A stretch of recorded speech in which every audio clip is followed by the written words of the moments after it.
안녕하십니까, 전학원입니다. 앞서 맛의 중요성에 대해서 말씀드렸는데요.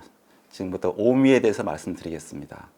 그래서 오미를 말할 때 뭐부터 말할까 좀 고민을 많이 해봤어요. 단맛부터 말하는 건 맞는데 그 다음에 뭘 말하지? 보통 단맛하고 신맛하고 짝을 이루기 때문에 단맛하고 신맛하고 말하려고 그랬는데 오늘은 그냥 우리가 흔히 알고 있는 게 달면 삼키고 쓰면 배타라, 그러니까 단맛하고 쓴맛을 먼저 말씀드리려고 합니다. 그 수용체 측면에 봐서는 이렇게 향기 물질을 감각하는 것하고 쓴맛을 감각하는 것하고 감칠맛을 감각하는 것하고 단맛을 감각하는 것 똑같이 이렇게 GPCR 형태 분자가 달라붙으면 얘가 직접 뭐 신호를 물질을 발생하지 않고 옆에 있는 시스템 G 프로테인 체계를 통해서 신호를 발생시키는 체계를 갖고 있습니다. 그래서 같은 원료 작동하고 있고요. 근데 향기 물질하고 제일 비슷한 것은 어찌 보면 쓴맛이라고 할 수 있겠죠. 향기 물질은 정말 작은 양으로 작동하는데 쓴맛도 맛 중에서는 가장 작은 양으로 작동합니다. 그것에 비해서 정반대에 있는 게 단맛이겠죠. 단맛 같은 경우는 제일 많이 있어야 만족을 하고 있고요. 수용체의 형태는 감칠맛하고 거의 똑같습니다. 단맛하고.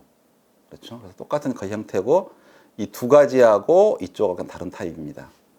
그래서 오늘 말씀드리려고 하는 것은 먼저 단맛 말씀드리겠습니다.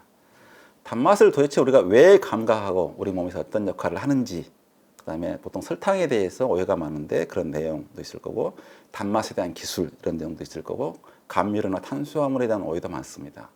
근데 오늘은 그런 거 말씀드리지 않고 근본적으로 왜 우리가 단맛을 느끼는지 이쪽에 집중해서 말씀드리겠습니다. 사실 첫 번째 생각해 봤을 때 우리가 음식을 먹을 때 무엇을 제일 많이 먹어야 될까? 왜 많이 먹을까 생각해 보면 무조건 탄수화물입니다. 그래서 이건 일본 데이터긴 한데요. 일본 같은 경우는 70%, 옛날에는 더 많을 때 80% 가까이 탄수화물을 먹다가 2000년대까지만 하더라도 거의 60% 가까이 먹었습니다. 그래서 지금 현재 영양학자들 권장하는 양은 이게 한 50% 정도를 탄수화물을 권장하고 있고요. 나머지 그 단백질과 지방을 25%, 20% 권장하고 있습니다. 인간이 가장 많이 먹어야 될 것은 탄수화물인 거죠. 실제로 우리 몸에 먹어봐 탄수화물은 500g 되지 않습니다. 1g. 왜 그렇게 탄수화물을 많이 먹어야 될까요? 그걸 생각해 볼 필요가 있죠. 탄수화물을 많이 먹어야 되는 이유는 뭐냐 그러면 사실 우리 몸의 배터리, 휴대폰 같은 경우는 아무리 기능이 멀쩡하게 있어도 전기가 나가면 작동을 안 하잖아요. 그렇잖아요. 우리 몸이라고 하는 것은 단백질로 되어 있는 모든 장기관이 있어도 우리 몸의 배터리인 ATP가 다 고갈되고 나면 그냥 죽습니다. 그래서 계속 ATP를 공급해야 되는 거죠. 그래서 ATP를 쓰고 있는 걸 보면 우리가 생각보다 뇌에는 부피는 무게는 2%밖에 안 되는데 뇌에서 20% 쓰고 있고요. 간에서 대사, 우리 화학 공장을 할 수 있거든요. 잠시도 쉬지 않고 물질을 에너지 처리하고 있는데 20%를 쓰고 있어요. 그러니까 음식물을 먹고 소화시키는데도 상당히 많은 에너지를 쓰고 있습니다. 그럼 심장 계속 뛰고 있고 콩팥 계속 걸러내야 되는 거죠. 아니면 굉장히 힘들죠. 실제로 근육이 쓰고 있는 에너지는 우리 쓰고 있는 에너지의 20%밖에 안 됩니다. 생각보다 근육보다 여러 기관이, 그러니까 우리가 아무것도 안 해도 다음날 되면 배가 고파요. 왜냐하면 기본적으로 기초대사량이 있어가지고 간 작동해야지 다 쓰고 있습니다. 기본적으로는. 그래서 이게 ATP라는 분자인데 인산리 3개가 있으면 ATP고 2개가 돼 있으면 ADP 떨어지면서 붙었다 하면서 우리 모든 생명활동을 유지시키고 있습니다.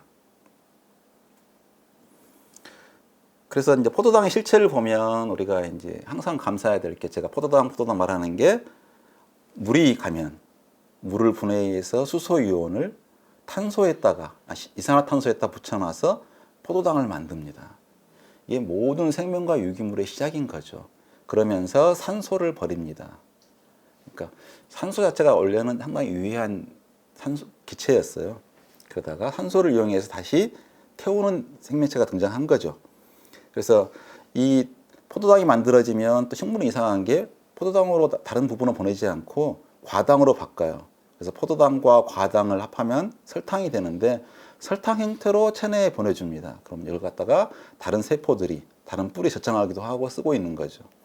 인간은 식물이 비축해 놓은 알맹이, 씨앗, 몸체 이런 것들을 갖다가 포도당을 취해서 전분이 어쨌든 취해서 분해를 합니다. 산소가 없으면 무산소 호흡에서 젖산이 만들어지면서 이 ATP가 나오고, 산소가 있으면 미토콘드리아를 이용해서 산소를 집어넣어서 물이 만들어지면서 이거 모든 유기물을 CH5로 되어 있는데 CO2로 버리고 나서 H-이온을 이용해서 H가 한 번 지나갈 때마다 무려 3ATP가 나옵니다. 그래서 이쪽으로 갈 때는 똑같은 포도당으로 32ATP 이상을 만들어내고요. 이쪽으로 가면 2ATP밖에 못 만들어가지고 에너지 연비가 완전히 다른 거죠. 만약에 이렇게 먹고 살아야 한다면 우리는 지금보다 최소한 15배 이상을 많이 먹어야 살 수 있습니다. 그래서 우리 생명의 가장 중요한 배터리는 포도당, 당이고 당을 분해해서 ATP를 얻어서 계속 그걸 소모하면서 살아가고 있는 생명체입니다. 그러다 보니까 그걸 많이 먹어야 되고 그걸 감각해야 되는 게 중요한 거죠. 그래서 인간의 혈관으로는 포도당이 흐르고 있고 식물의 혈관에는 체관에는 그죠? 설탕이 흐르고 있습니다. 그래서 보통은 근데 체액일 때 조금 흐르는 체액 볼 때는 그때는 느낄 수 있지만 실제로는 그 많지 않고 감자, 고구마 땅속에 저장하고 있거나 알맹이로 묘하게 하나 있는 게 존재가 몸체에 있다 저장하는 거 설탕 그대로 사탕수수가 그러고 있죠. 사탕수수는 사실은 세계에서 4대 작물, 5대 작물에 속할 정도로 생산성이 엄청나게 좋아서 많은 양이 생산돼서 많은 칼로리를 감당하고 있습니다. 그래서 우리가 뭐 온갖 종류의 뭐 감자를 먹고 그죠? 감자를 먹고 밀을 먹고 옥수수를 먹고 쌀을 먹고 뭐 이게 정말 중요한 식량 자원이죠. 제일 많이 먹고 있는 것은 옥수수고 두 번째가 쌀이고 세 번째가 밀입니다. 그 다음이 사탕수수가 될 거예요 아마. 그 다음에 콩. 이 정도가 우리 먹고 있는 거의 80% 정도를 담당하고 있죠. 얘를 먹인 가축을 먹거나. 그래서 이 안에 들여다보면 결국 전분이 들어있고요. 전분이라고 하는 것은 포도당이 얼만큼 어떻게 많이 묻혀있냐의 차이고 다 포도당으로 환원이 됩니다. 그래서 우리가 소화를 하고 발효를 하고 할 때는 전부 다 포도당 단위로 끊어줘야만이 소화 흡수가 일어나는 거죠.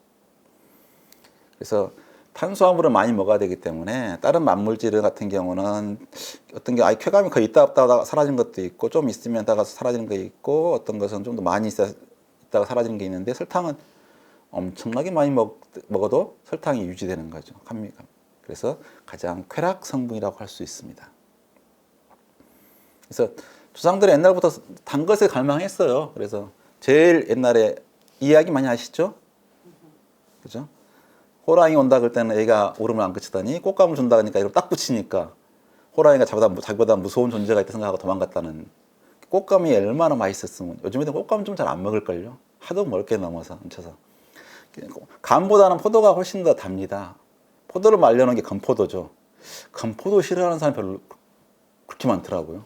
참 희한합니다. 그래서 옛날엔 꽃감은 왕이었고 제일 흔하고 많은 게 고구마 잘라가지고 말려가지고 그러면 좀 더 겉에 하얀 게 당이거든요.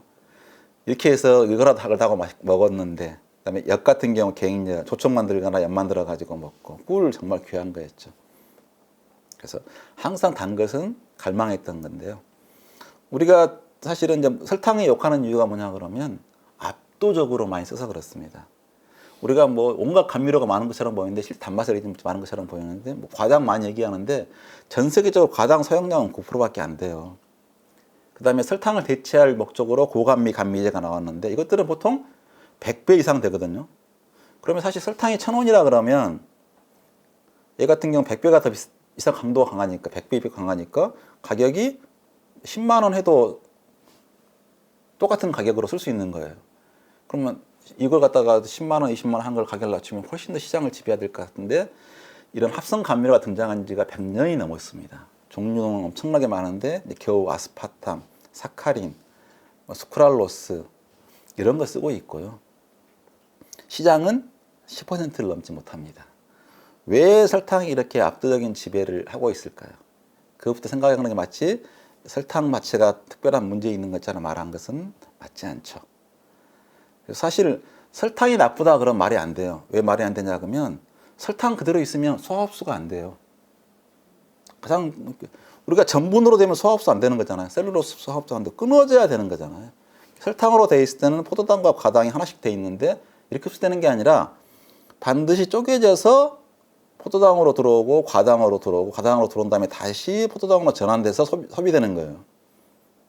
그러면 포도당이 나쁜가요? 과당이 나쁜가요? 따져야 되는 거지. 사실 설탕 같은 경우는 소화 흡수가 안 됐으면은 우리 몸에 칼로리도 안 주고 살도 안 찌게 지나갔을 거예요. 그럼 다 우리가 설탕이 영향을 주고 있는 것은 걔가 분해돼서 포도당과 과당 형태로 흡수가 되니까 일어나는 이야기인데, 그러면 사람들이 포도당이 나쁜가요? 과당이 나쁜가요? 따져야 되는데 왜 설탕 나쁜 걸 따지고 있는, 좀 말이 이상한 거죠. 그래서 사실 포도당이 만들어지면 이렇게 온갖 과당, 갈라톡스. 근데 포도당 다음에 과당 만들어진 다음에 아까 말씀드린 것처럼 식물은 무조건 과당을 만들어서 설탕 형태로 주고받고 하는 것은 워낙 쉽게 일어나는 일이고, 좀 어려운 게 만로스라는 당을 만드는 거고, 그 다음에 갈락토스가 만들어져요. 갈락토스와 포도당을 합해놓으면 이게 유당이 됩니다. 엄마 젖에 가장 많이 들어있는. 그리고 포도당 형태가 2개 모여 있으면 우리가 저촉 만들 때 메가당이 되는 거고, 3개 이상 되면 물엿이 되고, 이거 10개 이하가 되면 덱스트린 되고, 그 다음에는 거의 없어요. 그 엄청나게 수백 개, 수만 개, 수백만 개 모여 있는 전분이 되고 있는 거죠. 그럼 실제로 물엿이나 덱스트린이나 이런 것들은 전분을 분해해서 만들지 이걸 꺼내서 만들지는 않습니다. 전분에 워낙 포도당이 많이 묻혀 있으니까 조금 덜 잘랐다 그러면 덱스트린 되는 거고, 더 잘랐다 그러면 저디 물엿, 더 많이 잘랐다 고디 물엿, 메가당, 포도당. 포도당을 갖다가 효소화하면 처리되면 과당 만들어지고, 이렇게 만들어 포도당과 과당이 같이 들어있는 것을 액상과당 이렇게 말하죠. 쉽죠? 근데 유당을 갖다가 보고 있으면, 그러니까 엄마 젖 성분을 보면 엄마 젖의 대부분은 물입니다. 물이고 거기에 지방 들어있고, 상당히 아쉬운 건 단백질량이 불과 1%도 안 돼요. 그 다음에 당이 7%나 됩니다. 사실 우유보다 훨씬 이걸로 보면 성분이 나쁘죠. 근데 왜 굳이 포유류는 유당을 만들까요? 유당은 자연계에 굉장히 드물어요. 그거 만들려고 그러면 반드시 포도당을 들어가가지고 포도당으로부터 여기 효소를 거쳐서 갈락토스를 만들어야 되고, 이게 좀 약간 험난한 과정이고, 갈락토스 만든 다음에 또 포도당하고 붙여야만 유당이 만들어질 건데 애써서 유당으로 보내준다고. 왜 굳이? 소화하기 편한 포도당으로 그냥 보내주면 되지. 아니면 과당으로 보내가지든가 과당하고 설탕으로 보내주지. 왜 인간뿐만 아니라 모든 포유류는 유당으로 만들어서 보낼까요? 그 불편한. 근데 그런 질문은 별로 안 하는 것 같아요. 사실 유당으로 먹게 되면 왜 안 좋냐 그러면 영양도도 안 좋지, 감미도도 설탕이 20%밖에 안 돼, 달지도 않아. 근데 이게 이렇게 효소가 있으면, 다시 깐나니때 소화가 있어요. 끊으면 포도당과 갈락토스로 분해되고, 그래야 흡수되고 갈락토스는 다시 포도당으로 전환시켜야만이 대사가 되는 거죠. 근데 옛날에 우리 같은 경우는 이제 1살이 넘어가면 이 효소가 사라져 버려요. 갑자기 사라져 버리니까 우유를 먹으면 소화가 안 되고 그대로 거북하게 있다가 장으로 가요. 장으로 가면 세균 중에 일부는, 부패균 같은 경우는 유당을 이용해서 활발하게 자라요. 와, 이렇게 고마웠어 그러면서 마구 분해하고 자라면서 가스를 만들어서 복통이 불글불글하고 못 참고 옛날 같으면 다 화장실로 직행했어요. 불과 우리 아버지 때만 하더라도 우유를 주면 너무 느끼해, 느글거려서 못 먹겠어, 먹으면 배탈 나, 설사나. 먹을 때는 그래도 입에서 조금 괜찮은 사람도 거의 화장실에 갔어요. 근데 정말 이상한 게, 기껏해야 부모하고 있을 때밖에 안 지났잖아요. 그 사이에 무슨 수로 요즘 애들은 설사를 안 하는 거야. 그러니까 인간의 적응력이 얼마나 뛰어난 건지. 옛날 같은 경우는 사실 삼겹살, 고등어 못 먹었어요. 기름 많은 거. 그러니까 우리가 몸이 굉장히 장이 버티는 능력이 좋아지는 거죠. 이 정도 균이 옛날 같으면은 균총이 달라가지고 막 부글부글 끓었을 건데, 그 정도 뭐 항상 영양분이 넘치는데 뭐 영양분이 넘치는 상태에 적응되는 미생물 프로라 해서 거기 유당 좀 더 들어간다고 뭐 별로 그런 것 같아요. 결국 근데 이런 징벌이 만들어진 계기를 생각해 보면, 포유류 같은 경우는 특히 인간 같은 경우는 그렇죠. 깐난이가 아무것도 못 하잖아요. 근데 예전에는 뭐 대부분, 그러니까 자기의 번식할 정도까지 자라는 동물이 이렇게 수백만 종 중에서 불과 4종에 불과할 정도로 굶어 죽고 맨날 했는데, 저 깐난이는 엄마 젖을 먹고 잘 자라. 자기는 배고파 굶어 죽고 있어. 그럼 깐난이 수명이 상당히 위험하겠죠. 그래서 애써서 유당으로 만들어서, 깐난이 때는 애써서 유당을 분해하는 효소를 만들었다가, 더 중요한 건 1살이 지나면 분해하는 효소가 사라지는 유전자까지 있는 거죠. 3가지가 있어야 되는 거죠. 합성하는 유전자, 분해하는 유전자, 1살 되면 그걸 꺼버리는 유전자까지 있어서 그렇게 포유류의 갓난이를 보여준 거죠. 그런데 그게 어느 순간 이제 갑자기 인간은 특이한 현상이 일어났죠. 뭐죠? 가축을 했어요. 젖이 남아돌아가. 그걸 통해서 그럼 바로 먹으면 설사가 나. 그걸 치즈를 만들어서 당을 없애버리든가 먹여서 아니면 그대로 먹고 살아야 되는데 갓난이 먹었겠죠. 점점점 그걸 먹고도 버티는 애가 늘어나니까 낙농했던 지역에서 번져가지고 이쪽의 인구는 불과 4,000년이 안 돼서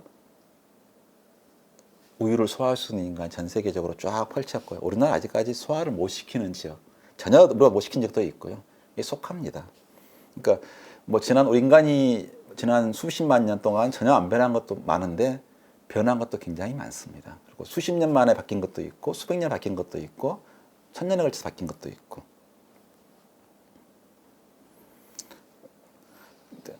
그래서 사실 이제 설탕이 나쁘다 그러려면 그죠? 아까 포도당과 과당이 나쁘다가 되는데 우리가 좋아하는 거에는 다 설탕이 들어있죠. 포도당, 과당이. 꿀 같은 경우는 어떻게 됐을까요? 정말 옛날부터 꿀 찾아서 허니 온갖 젖과 꿀이 흐르는 땅 그렇게 좋아했는데 꿀 자체에는 수분이 꽤 들어있고요.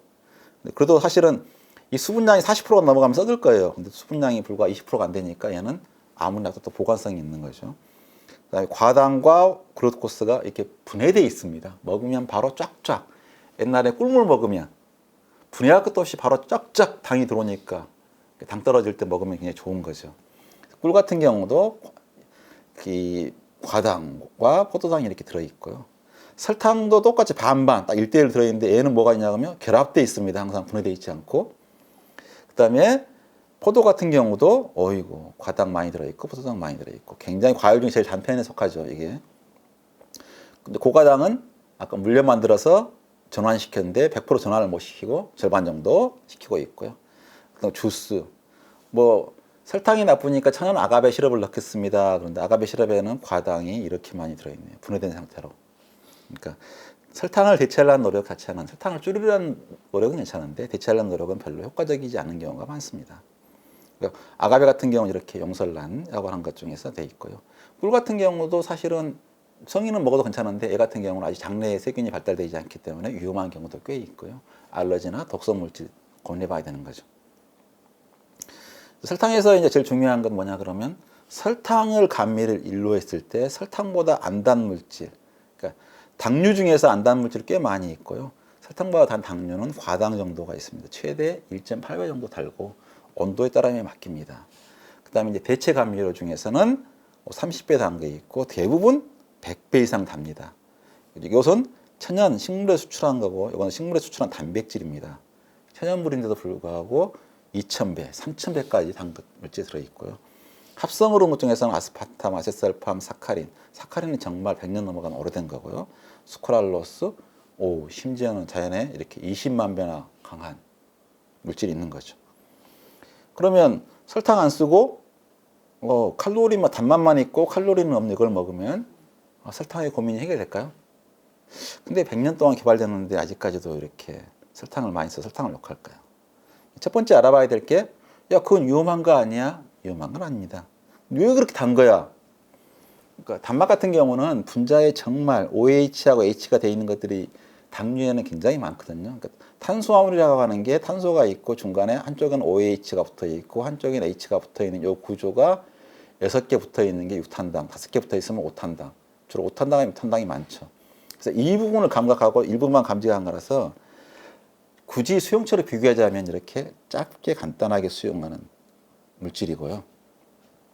쓴맛 같은 경우는 굉장히 이렇게 강하게 잘 결합하는 형태라고 봐야죠. 요거 같은 건 잠깐 살짝 붙어 들어갔다 붙어 들어갔다 하니까 강력한 느낌을 주지 못하고 많이 들어가야 느낌을 줄 수 있는 수용체라고 할 수 있겠죠. 근데 합성 감미료 중에서는 그냥 여기까지부터 철커덕 붙어 잘 안 떨어지는 게 있습니다. 그래서 100배, 200배 이상 철커덕 오래 잘 붙어 있으면 감미가 센 거고요. 원래는 얘가 상당히 약하게 결합된 것이 특이한 거지 보통 100배, 2배 정도 강하게 이렇게처럼 느끼는 게 정상적입니다. 그래서 합성 감미료는 이렇게 달다니 이상한 거 아니야? 수상한 거 아니야? 걱정할 필요는 하나도 없습니다. 그래서 사카린 같은 경우 EV, 사카린 같은 경우는 EV, 서클라멘 이쪽 이렇게 감작하고 있고요. 이 과당 같은 경우는 사실 온도에 따라서 이 위아래 모양이 약간 바뀌죠. 그러면 이쪽은 굉장히 달다고 느끼는데 이쪽은 달다고 느끼질 않습니다. 그래서 온도에 따라서 단맛이 변한다. 그러면 아까 합성 감미료 말씀드렸는데 합성 감미료를 이용해서 다이어트 제품이 그렇게 많이 나왔습니다. 식품회사 30년, 40년부터 정말 셀 수 없는 다이어트 제품을 개발했는데 다 실패를 했어요. 왜? 우리가 제일 칼로리를 차지하고 있는 당을 바꿨는데 뭘로요? 칼로리는 없고 감미만 주는 걸로. 근데 우리가 처음 혀로 먹을 때는 만족했어요. 근데 뭐냐 그러면 얘가 장으로 들어가요. 장으로 들어가면 어떻게 되죠? 효소위에서 다 분해를 해요. 그럼 탄수화물 같은 경우는 처음에 입안 녹아있는 당만 느꼈는데 밥을 먹었다. 그럼 다 분해를 해. 전분을 먹었다. 다 분해를 해서 아 포도당을 이만큼 많이 먹었네. 요건 단맛이 있어서 포도당 이만큼 단맛이 이만큼 있을 줄 알았네. 없네. 사기당했네. 정확히 알고 있는 거죠. 그래서 단백질은 감칠맛으로 느끼고 있는데 혀로는 혀하고 위까지는 위도 느껴요. 사실 위도 감칠맛은 글루탄산 맛은 혀와 입이 느끼는데 장에 갔더니 다 분해를 해서 20종이 들어왔나 안 체크를 하니까 안 들어왔네. 지방은 물에 안 녹아요. 그러니까 맛으로 느끼기 굉장히 힘들거든요. 물에 녹아야 되는데 근데 장에 들어가면 유화가 되잖아. 유화가 되면 다 분해가 돼 있어. 그러니까 짧은 거 얼마큼 들어왔고 중간 게 얼마큼 들어왔고 긴 게 얼마큼 들어왔고 긴 것 중에서 포화는 얼마큼 들어왔고 부화가 얼마큼 다 구별해서 느낍니다. 똑같이 나트륨, 신맛 다 느끼고요. 그러니까 우리가 혀로 맛을 본다 생각하지만 궁극의 미각관은 내장입니다. 장이 훨씬 정교하고 총량을 느끼니까 혀로는 먼저 가갖고 뱉을지 말지만 결정했고 아 괜찮을 거라고 했는데 먹어보니까 막상 분해해보니까 없네. 안 속는 거죠. 그래서 우리 몸은 생각보다 정교합니다. 속지 않습니다. 더군다나 아까 같이 뇌하고 장이 연결된 것은 뇌로 다 신호를 보내줘요. 근데 단지 의식령으로 가지 않고 시상하부라고 하는 무의식 영역으로 가는 거죠. 무의식이 근데 훨씬 우리의 행동을 많이 지배합니다. 정확하게 알고 있고. 그것만 있는 게 아니라 세포도 하나하나도 맛을 알고 있어요. 그러니까 이 세포가 만약 다이어트라고 찌그러들면 포만감을 나타내는 렙틴 같은 경우가 작게 나오고 이게 해주면 렙틴이 많이 나와서 포만감을 그러니까 우리가 굶어서 다이어트를 해서 살이 빠지면 온몸의 세포가 아 제발 먹을 걸 줘 아우성을 치는 거죠. 그러니까 허기만큼 강력한 반찬은 없는 거죠. 그래서 맛은 온몸으로 느끼는 거다. 그래서 이제 그런 내용 자체를 알고 나면 아 이게 단맛이 정말 강력한 거구나라고 알 수 있을 것 같고요. 우리가 느끼기에는 이제 실제로 식품에 쓸 때는 굉장히 중시하는 게 뭐냐 하면 감미 프로파일입니다. 입안에 넣는데 감미가 언제 느껴지느냐, 빨리 느껴지느냐, 나중에 느껴지느냐. 과당 같은 경우는 굉장히 빨리 설탕보다 오히려 더 빨리 느껴집니다. 그중에 말토스, 조청에 있는 단맛은 늦게 느껴지고 포도당은 좀 둔하게 약하게 느껴지고. 그래서 합성 감미료 중에서 감미를 빨리 느껴준 것은 상당히 시장성이 있습니다. 근데 설탕보다 느려진 것은 왠지 좀 뒷맛이 끌리네. 불쾌한 거죠. 맛이 딱 느껴졌는데 뒤에 끝맛이 단맛이 나쁘면 글리시리딘이 감초에 있는 단맛이거든요. 한약의 쓴맛은 굉장히 오래 가잖아요. 쓴맛이 오래 가르니까 단맛도 끝에 끓어가지면서 단맛이 서로 어울려갖고 쓴맛을 봉쇄해 줄 때는 좋은데 글리시린을 물에 타 먹으면 처음에는 단맛이 안 느껴져. 약하게 느끼다가 갑자기 나중에 끝맛이 남아. 안 좋아하는 거죠. 스테비아도 굉장히 천연 감미료인데 그런 특징이 있어요. 아스파탐도 약간 그런 특징이 있는데 그러니까 술이나 이런 데는 어울리는 거죠. 그래서 근데 두 가지를 섞어주면 좀 더 그런 특징이 상쇄됩니다. 그래서 조합을 해서 쓰는 거죠. 설탕이 결국 최고예요. 그냥 적당한 순간에 탈피로 갖고 있고 사람들은 항상 맛의 기준은 설탕이 제일 맛있고 프로파일도 좋기 때문에 특별하게 산뜻하게 빨리 끝내려고 하면 좀 더 빠른 쪽으로 넣어주고 요거까지는 대부분 사람들이 선호합니다. 늘어지는 건 대부분 싫어해요. 그러니까 빠른 쪽하고 두 쪽 조화를 시켜줘야 어울릴 수 있는 거지. 그러니까 뭐 아스파탐을 넣고 싶다 그러면 설탕 같은 느낌을 내면 아세솔팜을 넣어가지고 두 개를 조아주면 좀 비슷해집니다. 이런 기술을 쓰고 있는 거죠. 그리고 아까 과당을 말씀드렸는데 과당은 감미가 그죠? 보통 1.4배, 1.8배는 차가울 때 이야기고요. 뜨거워지면 감미를 확 잃어버립니다. 그래서 과일 같은 걸 냉장고에 보관하면 훨씬 맛있게 느껴지는 게 뭐냐 그러면 과일 쪽에 과당이 많거든요. 음료에도 과당이 좀 많이 들어있고 이런 경우에 차가운 경우에 가면은 단맛이 확 산뜻하고 깔끔하게 확 느껴지는 거죠. 그러면 향이 강하구나. 맛있구나라고 느껴집니다.